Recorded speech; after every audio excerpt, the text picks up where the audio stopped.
Start करते हैं आज की क्लास। चैप्टर थर्ड है। चैप्टर का नाम क्या रहेगा? Atoms and molecule. Atoms and molecule आज हम स्टार्ट करने वाले हैं, जहां पे हम सीखेंगे कि सबसे पहला टॉपिक हमारा इस चैप्टर का रहने वाला है कि एटम्स क्या होते हैं। टॉपिक क्या लगा रहेगा? एटम्स क्या होते हैं। फिर बाद में हम बात करेंगे मॉलिक्यूल्स की। ठीक है भाई। सबसे पहली बात, एटम क्या होते हैं? एटम्स प्योरेस्ट सब्सटेंस होते हैं। अच्छा, एटम से पहले भी कुछ आता है जिससे एटम बनते हैं, तो क्या होता है उसको समझते हैं, फिर हम आगे बात करते हैं। ठीक है, देखो ध्यान से। तो सबसे पहले हम यहाँ बात करते हैं कि भाई मैटर होता है। क्या होता है सबसे पहले? मैटर। मैटर में निकल के आता है एलिमेंट। एलिमेंट्स निकल के आते हैं, और एलिमेंट जो होते हैं जिनके अंदर क्या होते हैं, इनके अंदर होते हैं एटम्स। और एटम के अंदर क्या होते हैं भाई? एटम के अंदर पाए जाते हैं इलेक्ट्रॉन्स, प्रोटॉन्स और न्यूट्रॉन्स। इन तीनों को अगर मैं एक साथ कोई बढ़िया सा नाम दूं तो क्या नाम दूंगा मैं? इन तीनों को एक साथ नाम दूंगा तो मैं उसको बोलूंगा सब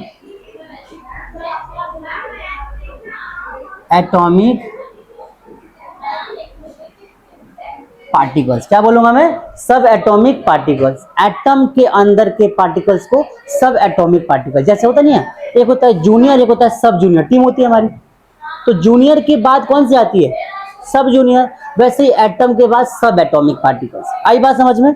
इलेक्ट्रॉन्स, प्रोटॉन्स और न्यूट्रॉन्स। अब इसका स्ट्रक्चर देखो। एक एटम मान लो ऐसा हो गया, ठीक है भाई। एक दूसरा एटम ऐसा हो गया। तो ये हमारे कुछ एटम्स के बारे में अद्भुत सी कहानी। देखो ध्यान से, ये हमारा जो पार्ट है, ये वाला पार्ट हमारा न्यूक्लियस कहलाता है। क्या कहलाता है? न्यूक्लियस। ठीक है। और न्यूक्लियस के बाद ये जो सर्कल दिखाई दे रहे हैं, ये हमारा होता है के, ये होता है एल, ये होता है एम। ऐसे और भी हो गए एन एम, ऐसे बढ़ते चले जाएंगे के एल एम एन। लेकिन सबसे पहली बात समझना कि मैंने क्यों दिखाया आपको। एटम कैसा होता है? ऐसा होता है। किसने बताया? मैंने बताया आपको। किसने बताया? मैंने बताया। लेकिन सबसे पहले एटम कैसा था इसके बारे में अभी किसी को पता नहीं थी। तब एटम्स को लेकर बहुत सारी डिस्कवरीज आई थी, तो उसके बारे में हम डिस्कस करेंगे बाद में। बात समझ में आ रही है? अभी सिर्फ समझ लो कि एटम इस तरीके से होता है। ये जो पार्ट होते हैं ये वाले, इसको क्या बोलते हैं? इसको बोलते हैं ऑर्बिट्स। क्या बोलते हैं? ऑर्बिट्स या एनर्जी लेवल। Energy level. एक और नाम है शेल, शेल्स। आई बात समझ में? ये इनके नाम है। तो सबसे पहले क्या पढ़ा हमने? मैटर्स होते हैं। मैटर का एक फॉर्म होता है एलिमेंट, और एलिमेंट के अंदर क्या होता है? एटम्स। एटम के अंदर क्या होता है? इलेक्ट्रॉन, प्रोटॉन और न्यूट्रॉन। इलेक्ट्रॉन, प्रोटॉन और न्यूट्रॉन। इलेक्ट्रॉन होता है नेगेटिव चार्ज, प्रोटॉन होता है पॉजिटिव चार्ज, न्यूट्रॉन होता है न्यूट्रल। मतलब कोई चार्ज इसके ऊपर नहीं होता। आई बात समझ में? आगे देखो। अच्छा, मैं इलेक्ट्रॉन की बात करूं, प्रोटॉन प्लस न्यूट्रॉन की बात करूं, तो ये दोनों जो होते हैं, ये दोनों कहाँ होते हैं? ये दोनों होते हैं इसके अंदर, न्यूक्लियस के अंदर। आई बात समझ में? और ये कहाँ पर होता है? ये होता है ऑर्बिट्स के अंदर। आई बात समझ में? तो एक एटम के अंदर इलेक्ट्रॉन, प्रोटॉन, न्यूट्रॉन कहाँ कहाँ होते हैं, समझ में आ गया? तो हमने सीखा भाई सबसे पहले हमारे एटम्स होते हैं, मैटर होते हैं, एलिमेंट, एटम्स, ये जगह, लोकेशंस। तो ये हमने सीख लिया किसके बारे में? एटम्स और इसके बारे में। अभी हम इसको आगे और डिस्क्राइब करते हैं। तो सबसे पहले जान लो कि एटम क्या होता है। एटम एक मैटर का पार्ट होता है, स्मॉलेस्ट पार्ट होता है। और एटम जो होता है वो एलिमेंट से निकल के आता है। लेकिन अब हम एलिमेंट की बात करें तो बहुत से टाइप के एलिमेंट्स होते हैं हमारे, तो उसको थोड़ा समझते हैं बारीकी से, फिर आगे बढ़े। समझ में आया सबको इतना? आगे देखो। तो यहाँ पे अगर हम एलिमेंट की बात करें, तो एलिमेंट्स की बात करते हैं तो आपको पता होगा एलिमेंट्स हमारे कौन कौन से होते हैं। मैं कुछ एलिमेंट्स के नाम लिखवा देता हूँ, जैसे कि हाइड्रोजन पहला होता है। दूसरा कौन सा होता है? तीसरा कौन सा होता है? चौथा कौन सा होता है?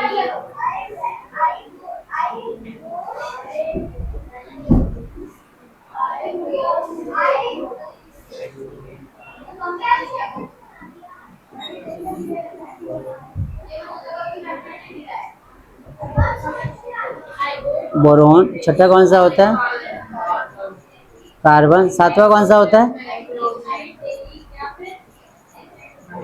नाइट्रोजन। आठवां कौन सा होता है? नौवां?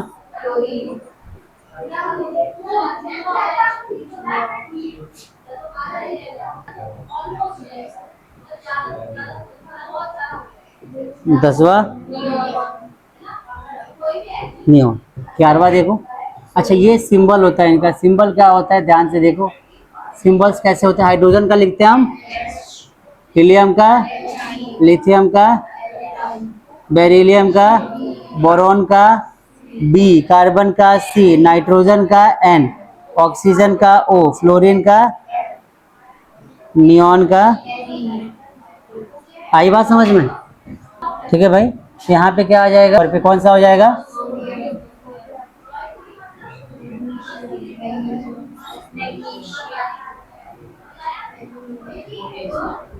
तेरवा?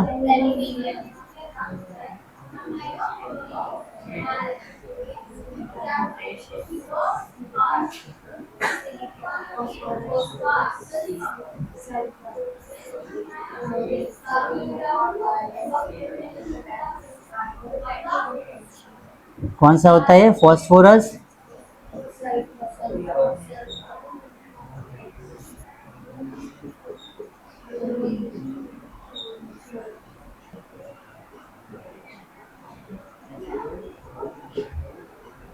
क्लोरीन।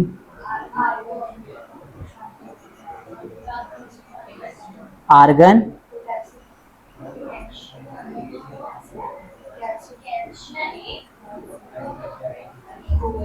ये हमारे 20 एलिमेंट्स के नेम है। सिंबल लिख लें। सोडियम,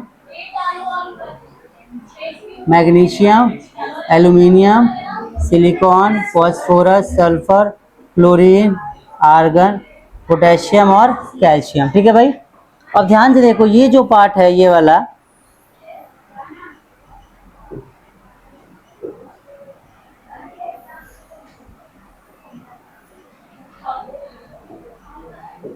ये हमारे एलिमेंट्स के हो गए।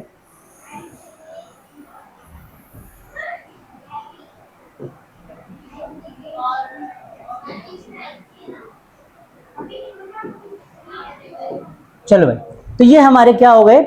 नेम ऑफ द एलिमेंट्स और उनके सिंबल्स। हमने 20 एलिमेंट्स की बात करी है। इन 20 को आपको एक बार रिवाइज करना पड़ेगा, फिर हम इसको आगे लेकर आगे बढ़ेंगे। जब तक एलिमेंट्स के नेम आपको लर्न नहीं होंगे चैप्टर 3 और 4 में, आपको बहुत प्रॉब्लम आने वाली है। आई बात समझ में? इतना क्लियर हो गया सबको? तो बेटा आप क्या करोगे, अभी इन सभी एलिमेंट्स के नेम को लर्न करोगे, फिर हम इसका आगे डिस्कस करेंगे। क्लियर है? यस और नो? तो फटाफट नोट करिए, फिर आगे बढ़ेंगे। जल्दी करिए, करिए आप।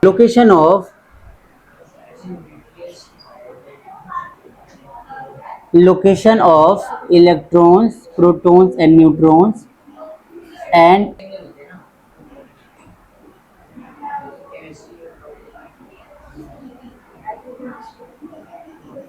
बेटा देखो, न्यूक्लियस अलग होता है, वो शेल नहीं है, वो सेल है। यहाँ शेल की बात करें, एक ऑर्बिट को हम शेल के नाम से जानते हैं।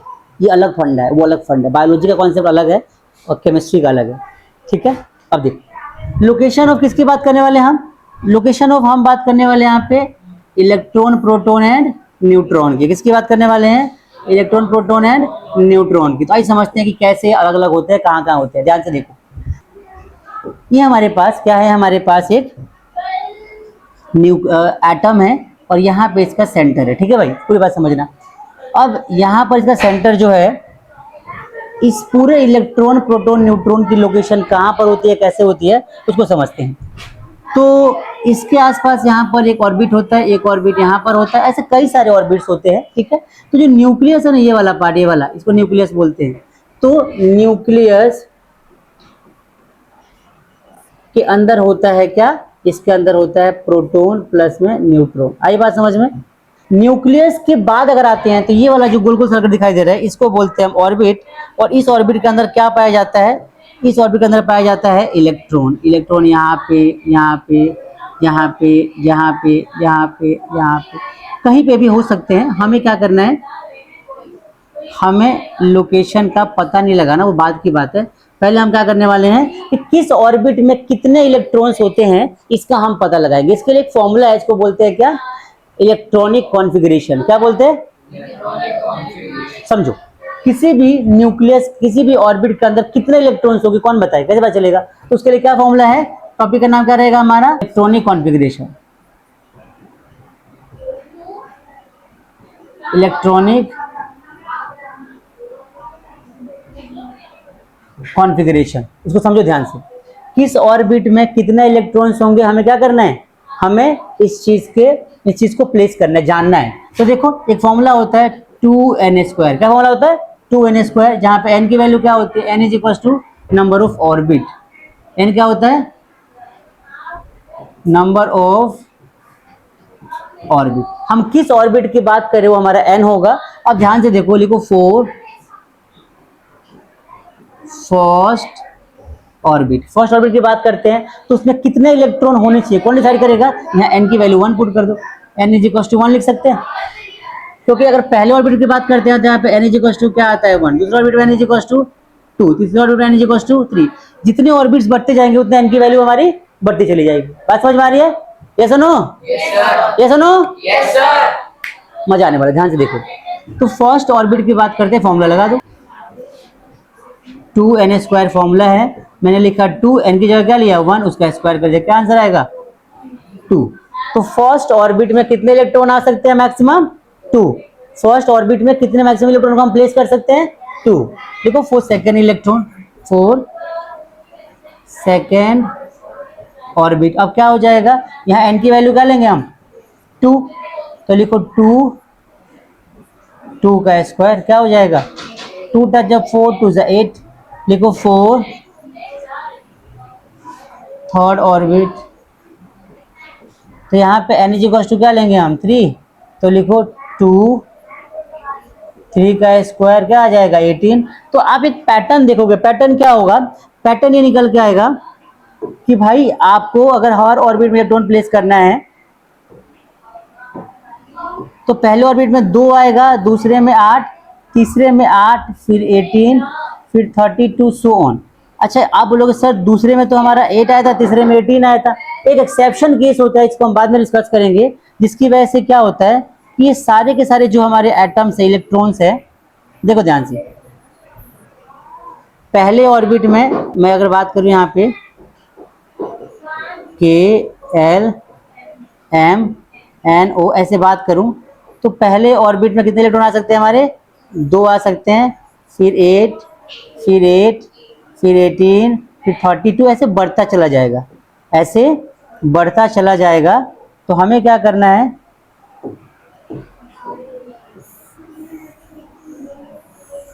हमें याद रखना है कि फर्स्ट ऑर्बिट में इलेक्ट्रॉन को प्लेस करना है तो कितने इलेक्ट्रॉन होंगे 2, सेकेंड ऑर्बिट में, तीसरे में, तो फोर्थ में, फिफ्थ में। आपके सिलेबस में 9th 10th क्लास तक इतना ही है, इसके आगे जाओगे तो नए तरीके से कॉन्फ़िगरेशन सीखोगे, तो अभी के लिए इतना याद कर लो आप, ठीक है। पहले ऑर्बिट को क्या नाम देते हैं हम लोग, तो पहले ऑर्बिट को हम नाम देते हैं, बढ़िया वाला नाम क्या है भाई, उसका नाम है K, दूसरे ऑर्बिट को L, तीसरे को M, फिर N, फिर O, फिर P, ऐसे ऑर्बिट बढ़ते चले जाते हैं। बात समझ में आई सबको? हमने शॉर्ट में क्या सीखा कि हमारे पास कितने ऑर्बिट्स हो सकते हैं, वो तो डिसाइड करता है एटम का साइज कितना है। बाकी फर्स्ट ऑर्बिट में कितने इलेक्ट्रॉन हो सकते हैं 2, सेकंड में 8, थर्ड में 8, फोर्थ में 18, फिर कितने 32। ये एक्सेप्शन केस जो है इसके बारे में डिस्कस करेंगे हम अभी, ठीक है, कैसा क्यों होता है कि कुछ में कम कुछ में ज्यादा होते हैं, ठीक है भाई। तो बात करेंगे इसके बारे में हम बाद में। इतना क्लियर हो गया सबको?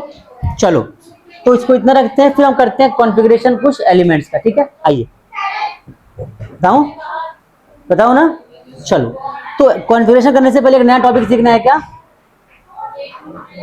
Atomic number. एटॉमिक नंबर क्या होता है, तो डिफाइन करने का तरीका क्या है, number of protons, number of protons present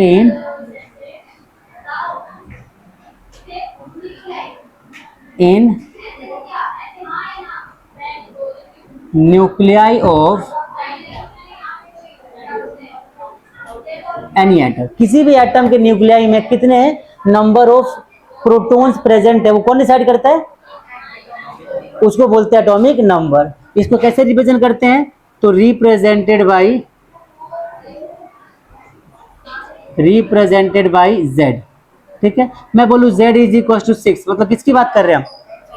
अब 6 नंबर पे जो एलिमेंट आता है उसकी बात कर रहे हैं। कौन सा आता है? Hydrogen, helium, lithium, beryllium, boron, carbon. Carbon आता है, तो हम किसकी बात कर रहे हैं? कार्बन की बात कर रहे हैं। बात समझ में आ रही सबको भाई क्या कह रहा हूं मैं लिखूं z इज इक्वल टू 10, कौन से एलिमेंट की बात कर रहे हैं? 10 नंबर पे कौन आता है? नियॉन आता है, तो हम बात कर रहे हैं यहाँ पे नियॉन की। ऐसे ही आपको याद रखना है कि कौन सा एलिमेंट कितने नंबर पे आता है। जो एलिमेंट जितने नंबर पे आता है उसके अंदर उतने ही क्या होते हैं? इलेक्ट्रॉन, उतने ही प्रोटॉन होते हैं, उतने इलेक्ट्रॉन होते हैं। क्लियर हो गया? नहीं, ऑर्बिट अलग होता है। अभी हम इलेक्ट्रॉन प्रोटॉन की बात कर रहे हैं बस, ठीक है? किसकी बात कर रहे हैं? इलेक्ट्रॉन है प्रोटॉन की बात कर रहे हैं। अभी आप ध्यान से देखो, मैं यहाँ पे तुम्हें बोलता हूँ कॉन्फ़िगरेशन करने के लिए किस, अच्छे समझ में आए सबको? क्लियर है? हम अगर z की बात करें, z इज इक्वल टू क्या होता है कि कितने नंबर पे कोई एलिमेंट आता है, एटॉमिक नंबर। एटॉमिक नंबर क्या होता है? कोई भी एलिमेंट कितने नंबर पे आता है उसको बोलते हैं क्या? क्या बोलते हैं उसको? एटॉमिक नंबर बोलते हैं। क्लियर सभी को? चलो भाई, तो अब यहाँ पे कुछ कॉन्फ़िगरेशन करते हैं। मैं लिखता हूँ एलिमेंट्स के name: sodium, magnesium, aluminium, silicon, phosphorus, sulphur. इनका आप करेंगे कॉन्फ़िगरेशन। एटॉमिक नंबर मैं साथ में लिख देता हूँ इनके, ठीक है? एटॉमिक नंबर है भैया, इसका है 11, इसका है 12, इसका है 13, इसका 14, इसका 15 और 16। कर देगा फटाफट से। चलिए कैसे करेंगे तो समझाता हूँ मैं। अब सोडियम है तो यहाँ पे लिखो क्या? K-L-M। अब पहले वाले में 2, पहले में कितना लिखेंगे? यहाँ पे 2, फिर कितना लिखेंगे हम? 8, फिर क्या लिखेंगे? 1। 11 तो है इसके पास, जितना है उतना ही लिखेंगे ना। मतलब कि मान लो 281 की बात कर रहा हूं मैं, तो मैंने क्या बना दिया? मैंने बना दिया यहाँ पे न्यूक्लियस हो गया, ये पहला ऑर्बिट, ये दूसरा ऑर्बिट, ये तीसरा ऑर्बिट। अब मान के चलो कि पहले ऑर्बिट में कितने इलेक्ट्रॉन है? यहाँ पे 2। तो मैं इसको कहाँ रिप्रेजेंट करूंगा? मैं इसको यहाँ दिखा दूंगा, एक यहाँ पे और एक यहाँ पे। 2 इलेक्ट्रॉन हो गए भाई, बात समझ में आ गई? दूसरे में कितने हैं? ये कहाँ पर होंगे? तो एक मान लो यहाँ पर, एक यहाँ पर 2, एक यहाँ पर 3, एक यहाँ पर 4, एक 5, 6, 7 और 8। आई बात समझ में? 8 हो गए। तीसरे में कितने हमारे? कितने तीसरे में? 1। एक यहाँ पे 1 दिखा दिया। ये हमारा किसका हो गया? सोडियम का इलेक्ट्रॉनिक कॉन्फ़िगरेशन। इसको बोलते हैं क्या? Electronic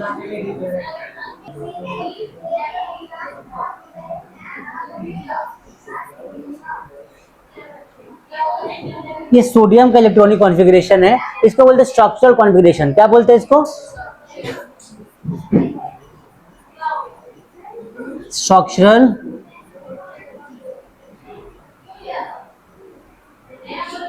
configuration. आई बात समझ है भाई?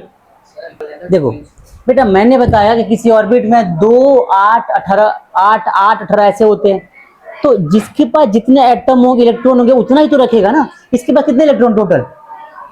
11 है, तो पहले ऑर्बिट में 2 रख देगा, दूसरे में 8 और तीसरे में 1 ही रख पाएगा, 1 ही बचा उसके पास। मैग्नीशियम में क्या करेगा? मैग्नीशियम 2 रखेगा, एल्यूमिनियम 3 रखेगा। तो जितने ज्यादा इलेक्ट्रॉन्स होंगे उतना रखेगा, 8 तक रख सकता है। 8 से ज्यादा हुआ तो अगले ऑर्बिट में चला जाएगा। आई बात समझ में? नहीं आया समझ में? नोट करिए, फिर आगे बढ़ते, जल्दी करिए फटाफट से।